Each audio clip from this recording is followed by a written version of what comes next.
नमस्कार सम्पूर्णमा म चाहिँ हजुरहरुलाई अर्गानिक बिसाडीको सब्जी बनाउन सिकाउँदैछु। प्याजको बोक्रा, लसुनको बोक्रा अनि अदुवाको बोक्रा यस्तै गरेर बट्टामा राख्ने, किचन बट्टाको निस्किन्छ अनि त्यसलाई हल्का थोरै पानी राख्ने। पानी राखेर यसलाई मज्जाले सेन्ट आउनसम्म बट्टामा दुधको बन्द गरेर राख्दिने। म हजुरहरुलाई प्याज अनि लसुन अदुवाको बोक्रा भिजाएर यस्तो कलरको पानी आउँछ हेर्नु। अनि त्यसरी यो पानीमा एक जग पानीमा एक बाल्टी पानी मिक्स गरेर यसरी छानेर अर्को भाँडोमा हालेर हाल्नु हुन्छ। म चाहिँ बाल्टीमा यसो गरेँ।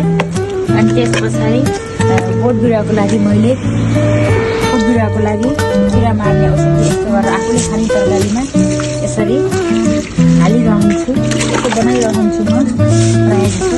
अनि राम्रै फल्छ, स्ट्रबेरी पाक्दैछ, फल्दैछ। मैले नै हो हामी यसै गरेर हालिदिन्छु।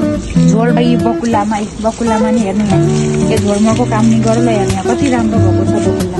म यो बकुल्ला कति राम्रो फले पनि देखाउँछ हजुरहरूलाई। हेर्नुहोस् एक फुलहरूमा नि यसै गरेर राख्छु किरा। मैले यो सयपत्री फुल ल हेर्नु आज माघको 12 गते यति राम्रो फुलिरहेको छ। मेरो औषधि मल यही नै हुन्छ।